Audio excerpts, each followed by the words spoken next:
Hello and welcome to the Early Years Staff Meeting Podcast with Sarah, Keely and Steph, the place where you can listen, learn and laugh with us about all things early years.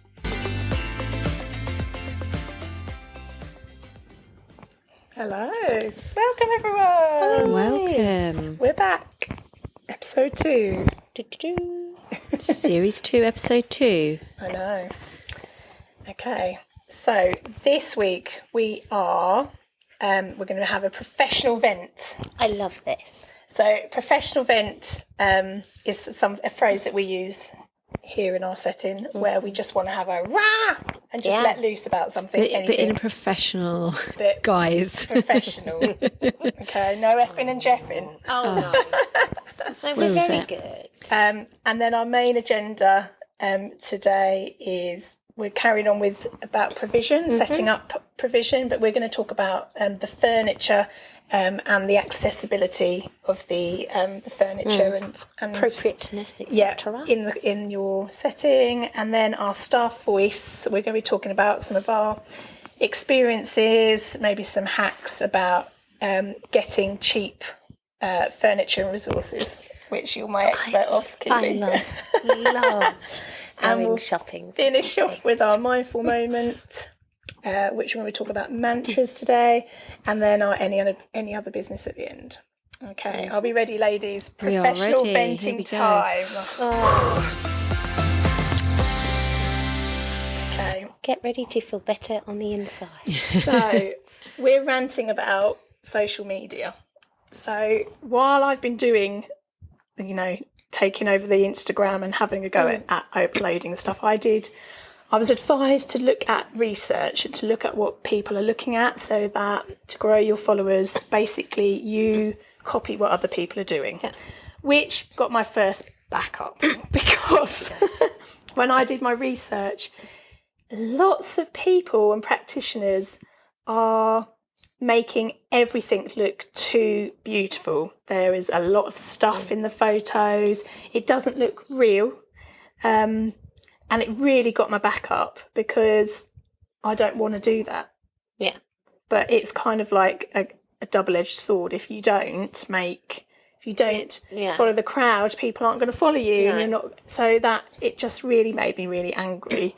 And it got me thinking about what an impact this is having on our profession, really. Yeah. Because last week we were talking about switching off. Yeah. But if you're constantly bombarded with all these amazing images of wooden toys and amazing pieces of expensive furniture, just lots of busyness and rainbows and Perfect displays. Lots of labels, overly done to a theme. Yeah. There's a lot of stuff. Now, I get it. People are making a living, and I don't knock that. I'm all up for, women and practitioners having a side hustle. I think that's brilliant. But I think it's just too much. It's not real. And I feel as though it's creating this huge expectation that if you're going to go into a setting, that you have to make your setting look absolutely amazing. Yeah. And actually, it doesn't. In practice, it gets trashed. Yeah, it does. 5 minutes in. Wouldn't it be like the real life? We need pictures of Instagram versus reality. Yeah, this is what it actually looks like. And I did see a tiny bit of that, but not much. And I feel as though in our industry, we need to be real. Yeah. I think that is coming through slowly. Like last week, I said about the one with the teacher doing with the cornflower. That was very real, and they were very real photos. But when you look on there, Keely, there isn't as much of that. No. There is a lot of... It's a lot of setting up. That's why I kind of, when I saw it, I was like, oh, I don't see that often. That looks like a bit of us. And kind of looked in it and thought, oh, that is like what we do. And I think there's a lot of pressure to make something look insta-perfect. I think it makes you feel quite inadequate when you see things like that. And if you're not... no one's perfect, but if you're not that way... If you don't have the time or the money or the resources, mostly, and budgets are tight. Yeah, and we've us three being sort of working mums, we don't have a full week to come into work and commit it to like getting our classroom look beautiful. Like it's sort of grabbing an hour here and there and probably bringing the children in at the same time and having them like absolutely trashing, you know, the role play that you've just spent an hour setting up while you're setting up the sand, you know. It's and there's also a lot of videos on there about adults setting activities and things up, and there's a lot of onus on adults, which when you are overwhelmed and overworked, to have that bombarded in your face puts a lot of pressure on people. And actually, it doesn't need to be that way. No. It really doesn't. And it just really got my back up, because I was like, well, how am I supposed to create a community for this when this is all being shoved in your face? And it's not just Instagram, it's Pinterest. I mean, that was the thing when I was started teaching. Pinterest was the be-all and end-all. And it was all about, right, I'm going to take this image on Pinterest and make my classroom look just like that. And it was just so unobtainable. It was unreal. I must say, when doing the outside area, myself and a TA, when we were doing it, looking at like doing bits, we were showing each other things from Pinterest. But actually, it was lovely. We said, we really want something like that. But it was like a stream in the middle of the thing with like all pebbles and stuff. And like, yes, we would love something like that. And I said, yeah, that would be great. How are we ever going to get to that point, though? We don't have a stream in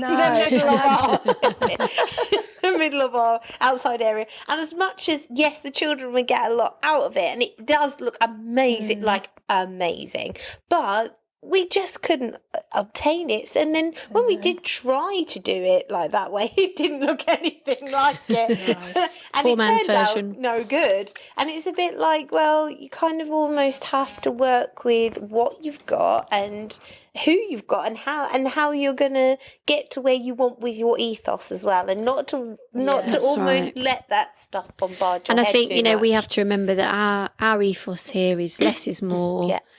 And it's substance over style rather than the other way around. So some of the things that we, you know, use, they don't always look the prettiest. You know, we got so much out of an old IKEA shelf that's like a square, and it had a couple of red scrappy bits of material stapled onto them, and that was the puppet theatre. And you know, the children absolutely loved it. They didn't need anything more. Well, it's done its. I love a bit of scrappy. It's done its time, Keely, and loved it. You know, it may not look as beautiful as some of the other things that you sort of see, but it did like the job. The big puppet shows, like I did like try and get my husband to try and make me one. He was like, I'm not making you one of them. But so then we just use the IKEA thing, and they loved it. It's portable. And I think we're going to talk about this in the main agenda, but it's using what you've got. And it's okay. As long as it is meeting the children's needs and the children's interests, then it's okay. You know, and a lot of the stuff on social media is window dressing.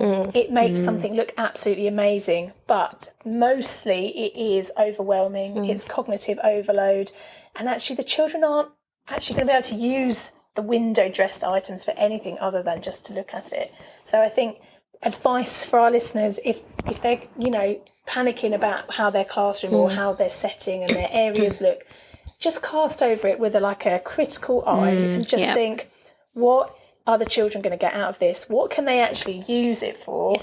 And is it safe? And is it purposeful? And it doesn't have to look like some of the settings that you see. And actually, if you have lots of brightly coloured items, that is okay. It doesn't have to be a natural, neutral thing that is you know, being used. And I get the science behind it, but just use what you have. To use what you've got, really, don't you, to start with? Yeah. So that is my professional. How do you feel now, Sarah? Do you feel purged. better? I love a purge. Yes. I'm purged. Okay, moving on to our main agenda. So we are continuing to talk about setting up your provision, your continuous provision. And today we're going to focus a little bit on the different furniture that we might have in the classrooms or in the settings, and the accessibility of those to the children. So we looked at resources last week. Now we're going to look at the actual furniture. And if you've joined early years, you will have inherited furniture. Yes. If you are like me, you will have collected furniture and oddities over your time. And just looking at the picnic bench over there. It's actually probably been in here for a very long time. It has. There are some tired resources. Yeah, it needs another paint. It does. Things need, But that's okay, because things, it doesn't have to look perfect, but also it's still usable. It's very usable. It just needs a quick lick of paint. It'll be fine. So we're going to talk about accessibility. So you may have entered a classroom and there's lots of tables and furniture and cupboards, and you're hoping to do continuous provision. So what you need to do is, again, start with the editing. Look around, get on your knees, get to the children's level and have a look. What do the children see? Yeah. What can they access at their level? Now, you might have a lot of drawer units. I know that I certainly did. Yeah. And we've still got quite a few drawer units around. And can the children access the provision? Can they get to the drawers? Can they see inside them? Can they look at the shelves? Are the shelves too high? And apart from, are they safe, but are they able, is the furniture able to store the actual resources that you need? So you've edited all those resources, you've got them all in lovely boxes or baskets or trays. Do they actually fit? So that is something you need to work out. And now with drawer units, I think some tips for drawer units, because they're like a staple of any school. You're going to get them whatever classroom you go in. You're going to get them. Is to do sort of every other tray. Yeah. Take those out, or every 2 trays, so that you can see inside the tray. So the children can actually see what's in there. They won't look at a label. If you've got labels on there, unless you've specifically trained them to do that, which takes time, they're not going to look in there. Take everyone out so you can have a look. Take the wheels off of them if they're too tall, or they slide around, because that would make it unsafe. Or the legs are too tall. We've sawed off quite a few legs. And that's just the children. Steph wasn't ready for that where one. we've had, not like the school metal leg tables. We haven't sawn those off. But we've gone to second-hand shops or charity shops, we've got tables and furniture. We have actually physically hacked into them to make them the right height for children. Yeah, children like low things. Obviously, get permission before you do that, guys. Yes. Don't just get your saw or get your husband with his chainsaw.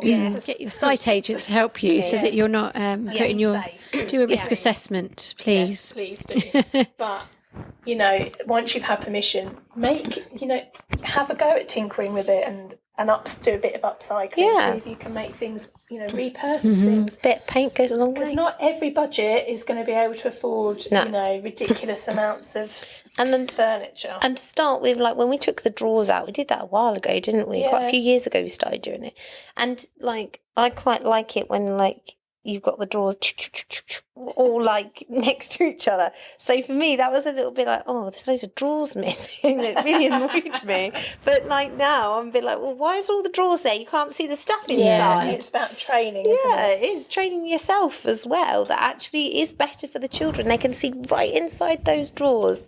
Otherwise, you've got the other drawer on top of what's in there, and then you're trying to pull it out because half the things are too big to go in the drawer. They get stuck and they all fall out. You know what I'm talking about. The other hack with drawers is I managed to get hold of some old laminate flooring. Again, I sawed them to the height, to the width to fit inside, so they made it look like shelving. Yeah, I love that idea. Yeah, that worked really well. And I got that off of Facebook Marketplace. It was free. So you can. There are little handy hacks and things like that you can do to make open, accessible shelving for all your provision. And also we talked about drawers. They're all brightly coloured. That is okay. Start with what you have. You don't need to plunge into this natural low calm classroom, because that takes time. It takes a lot of money. All of those seagrass baskets are a heck of a lot of money. They're really expensive. They are really expensive. So just one of the things we've spent a lot of money on is trying to, because we've got brightly coloured tables, haven't we, in the across the classrooms. So some of them are the more wooden natural colours, and some of them are the sort of they're not really. They're more like year one tables, aren't they? They're even a bit high. Yeah. But we've spent I don't know how much money I've spent this year on buying coverings for the tables, and still haven't found the perfect one because they all seem to rip. And so we've tried tablecloth that looks like wood. I've tried sticky Fablon type stuff, and that just gets ripped off. It gets ripped and picked. So I think you said you were going to try painting them next, Sarah, didn't you? I did. I thought I might try spray painting them. Because the tops are plastic and they're not wood. Yeah. So, it's working with what you have, trial and error. And actually, it doesn't matter. It's definitely not going to make a massive difference to the children and to what they learn, what colour your table is. No, it really isn't. Whatever goes on these tables is going to happen regardless if it looks like wood or if it's bread. So have that in mind, that less is more, and don't stress yourself out. Don't stress. Definitely. So what else can we do? Well, we can use, like, I've used palettes in the past a lot. Got a couple of new palettes on the go. They're very good. They're very what's the word? Well, you can use them for lots of different things. Versatile is the word I was going for. Yeah, they're very versatile. Already sort of said about the puppet theatre, like just reusing things that you've got. I see you've been saving your cans, Sarah. So loves a can, jar. My hoarding obsession is cans and jars. And I have to hide them from my husband because he gets really cross because he can't understand why I would do that. But it's about utilising free resources, saving the cans and the jars for pencil pots and paint jars, and I put plants in them. I've put all sorts of resources in, like gems and pine cones. How do you get the how do you make sure they're safe for the tins? What do you do? I make sure I have a can opener, like an old-fashioned can opener. It's like the cheapest one you can buy. They're like metal, and what it does is when it opens it pushes the sides down rather than just opening them. Yeah. I don't think they make them like that anymore. I think they mainly do make them where it pushes the side down as it goes, but they tend to be the old-fashioned mechanical ones that are made of just purely metal. But have a check and see what your can opener does. Do not go for the ring-pulled cans because you'll never get that sharp edge off. So always go for your cheap tins. That's my thing. And then just soak them, and then the label comes off, and then you've got free. You go, and then they're in keeping with the natural look, aren't they? Because they're metal, they're neutral. I mean, and glass jars, check your risk assessment and your SLT if they're happy for you to have those. And obviously just depending on what cohort and stuff with the glass jars, because we've had glass jars for a few years and they've worked beautifully. I mean, some children love having a glass jar when they're painting. They just love it. They feel really responsible and like what sometimes they see on older films where the children have got a glass jar out and they love that. But then some years we've had that hasn't worked as well. No. So it's again, it's about knowing your children and having risk assessments in place. But it's utilising what you can find and what's free and save. And I've saved all sorts of packaging. I've been giving gifts and I've been thinking, oh, sod the gift. I love the box. Yes. The love boxes. The basket. Yeah, love the basket. Yeah. I always say that. If someone gives me like a present with a basket, can I keep the basket? Yeah. They're like, yes, Keely, you can keep the basket. Thanks. You can get like the cheaper plastic baskets, can't you, that have the wicker effect. So if you are going for that and you can't quite stretch. We do them in Poundland at the moment. Okay. I have to go and have a little rummage. Yeah. When the 99p store was open, that was my life, wasn't it? Oh, yeah. But nothing in Poundland costs £1 anymore, No, does it it? doesn't. It's just sad. It is sad. Anyway. So once you've kind of got all your furniture and you've got all your workplaces, you're going to be like we talked about this a little bit in our last episode. Or did we talk about it in our last episode? We didn't we? About labelling with a picture and a number for tidying up and the children knowing where things are going to go. You can also use shadowing, where you make an outline of what the object is and you place that flat on the shelf so that the children know exactly where it goes. That works really well for things like sticky back plastic or even laminated. Yeah, That or even works just well for your provision that's always out. Yeah, things like your block, your block your play, blocks, and that's good mathematical understanding and sort of spatial reasoning there. And that was something that, again, talking about this less is more, I put that out last year in the reception, and at first I had lots and lots of blocks stacked on top of each other and just assumed in my mind that the children would know. It's very clear to me where they would go, and they really struggled with putting them away. So what I had to do was remove, so there was just one block, and then once, a few of the children, some of them never mastered that actually. It was quite a high level skill. It probably wasn't quite, we probably didn't quite have enough space for what we actually needed, but some of the children became really good at it.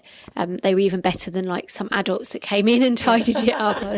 It was quite therapeutic actually, putting them all back in the right place. But yeah, that's a good way of showing the children exactly where things go. And then creating zones. So you kind of want whether you've got like a setting where there's just one cohort, or whether you've got 3, it's creating zones. So all of your messy activities, like your painting, your Play-Doh, your junk modelling, all sort of together, because that's kind of like an art studio, like an atelier. You'd want that to be all together. So all of those resources are all kept in that area, and children, if they want to make something, they know that they can go to that area. Things that may lend themselves to each other, like blocks and small worlds, work fantastic together. Lots of different areas incorporated into that, from maths to using your imagination, being creative, all sorts. Having your snack area away from your messy area and away from toilets as well. Yeah, I mean, I did have my snack area right next to my toilet to begin with. That was due to a space issue. It was. I was in the smallest classroom, but luckily in my nursery classroom, it's lovely and spacious in there. It's got its own separate kitchen. It is really lovely. So I don't have that problem anymore. But yeah, I did move it eventually after sort of sympathising with the children. Not that they seemed to mind, but as their toilet habits got wilder through the year, and there was a lot of children undressing and clogging up the sinks with paper towels and things. So we moved it. I moved it away, but And having your sand and water together. Yeah. Messy play maybe as well, depends. And obviously you have to think about your space. We'd love to have all these areas, and sometimes there's physically not the space to do that. Whether you work as units, we do, or whether you're 3 separate entities, that's... Or whether you have things on wheels that are portable that you can just wheel out. Sewing. We had sewing, we've got on wheels. That works really well. The cooking area was on wheels at one point. That worked really. It was just covered with everything you needed, and you just push it through to whatever classroom's doing the cooking that day. Yeah. That works amazing. I mean, because I had your old classroom stuff that was really tiny, all my provision was on wheels. Remember that? And I used to, it'd be a bit like a pack and play. I used to push everything out so everyone could sit down on the carpet. Yes, it was. And then I used to push everything back in again on wheels. Rolled the carpet up, and then it all came out on wheels. Exactly. And we used to do that twice a day. And I made my poor site age put everything on wheels. But it worked. It did work. Especially for that classroom. It did, it's very small. So I should have done that. But it's just using what you have, and knowing what your children and using the space. And Yeah.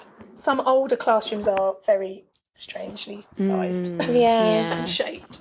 We've got the Goldilocks, haven't we, here? We've got small one, medium one. Oh, yeah. Yeah, we have. Yeah, we have got the Goldilocks. We're Goldilocks, we are. Okay. So now we're going to go on to talking about... Our staff voice, which is down to my expert over here. Have we got a little button? button? Are we going to do a little button for that? Or, We will. Yeah. Oh, look. Staff voice. So ways of finding really cheap or free resources. So like I was talking about with the cans and the jars. Yeah. My expert here, Keely. I love a bargain. She is my bargain. I am my a bargain hunter. I'm a bargain hunter. She doesn't look like David Dickinson. Can I just put that out there? Yeah, I do not look like David Dickinson. Well, we've been to a few car boots. Do love a car boot, but don't go with like, you're worth more than that. Don't go for just like the first price. So do haggle, do ask them and tell them and say, you're working in school, this is my own money. And they normally are really lovely and go, okay, I'll give it to you a bit cheaper. We were up at the crack of dawn. It was like 5:30, 6 in the morning. Yeah. Keely and I and my husband were at this car boot sale, and they were offering things for like £2. I was like jumping at the chance to pay for that. She was like, put your money away. No. I can get it cheaper. Yeah. She went cutthroat. I mean, me and my husband stepped back because we were like, whoa. She got it. Yeah, absolutely. Sometimes you have to be a bit firm, but other times just use your sweetness, Use your teacher voice. Go for it. She definitely used the teacher voice. We did get some real bargains that day. We did. And it was really worth it. Really Obviously, nice things. It's not like going to a shop. You don't know what's going to be there. That is part of the thrill. And you do have to think on your feet when you go to charity shops or car boot sales. You have to sort of go with an open mind. Yeah, you do have to have an open mind. You have to think, We got that big... Do you remember that big metal soup pot thing? It's like a camping one. The really old-fashioned metal ones. It was a jam making jar. Jam making pan. It was massive, and it still goes today. And it's now outside, and it's hooked up and makes a campfire. And the children are under there all the time playing and putting sticks in and acorns in and making their soups and delicious how much things. was that then, Keely? I think it was about £3. I think it was about £3. Yeah.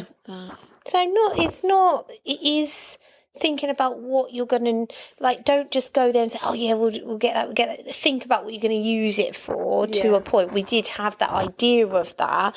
We thought, you can use that for that. If you can use the resource for many different ways, then it's an open-ended resource. If it's very closed, like it is a wooden garage, it can only be used as a wooden garage. So think really carefully about the resources that you're buying.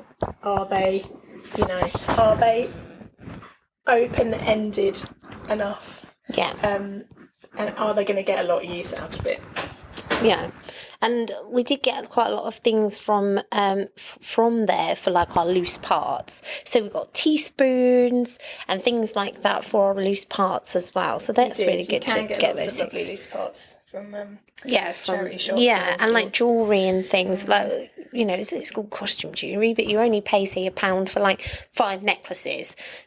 They are going to get broken at some point, so paying £1 is quite enough for 5. See, I'm not really a car booter because I find the whole thing sends me into an anxious spiral at the thought of having to haggle. So I'm just take my money. So I prefer the Facebook Marketplace, or getting freebies. I got a load of free tyres from the garage. If you just phone up the garage, they'll give you old tyres. Although I do have to hide things like that from my husband because he goes mad because I store them in the garage and then I can never do the same. Never get around. But he goes, get them in. That's the problem. Getting them in the car and then out. I was driving around at one point with a cable top. What they call the cable reel, a big cable reel in the boot of my car. And he didn't know about it. And then another time I had to go to pick up a pallet from a friend and I was like, can you not tell my husband, please? And they were like, why are we going to keep this as a secret? And I was like, because I'm just going to keep it in my car for a few days until I can drop it into school, and I just don't want him to know. And he never found out about the palette until he listened to this podcast. Yeah. Free Cycle's another really great place to go. It is what it says. It is free cycle. So it's just people getting rid of things, and they are free. And there are Facebook pages. I've signed up to a couple that they have a free cycle for and your like area. around where you are. And just don't just be really thoughtful about what you're taking on. And, because otherwise you end up with a load of tat. That's the thing, you don't want those to do. Yes. Okay, are we ready? I'm ready for our mindful moment. So this week for our mindful moment, we've got a little mantra, which I just think is absolutely spot on for what we've been talking about this week. So the mantra is, good enough is perfect. And that just kind of sums up really what we've been talking about today, doesn't it? Because, sometimes it might not be just right, but if it's good enough, that is perfect, because that is enough. Like that's all we can do, is what we can do at the time. And if you've got the children's in your mind, if you've got the children in mind, then that's good enough. That's what you're thinking of. That's perfect. They're your. Exactly, the whole reason, isn't it? And if they're happy and they're getting what they need, and they're getting what they need to do to learn, then that is perfect. Absolutely. So it's just a reminder to everyone to just remember that it doesn't have to be insta perfect, but good enough is perfect. Yeah, yes. I think that sums this podcast up. Absolutely. And please check us out on Instagram and TikTok. And follow up. Just reach over and click follow wherever you're listening, or whatever podcast platform that you're on. Just click follow. That would be amazing. That would make our days. But thank you very much for listening to another episode. Thank you. And we will see you soon. See you next week. Bye.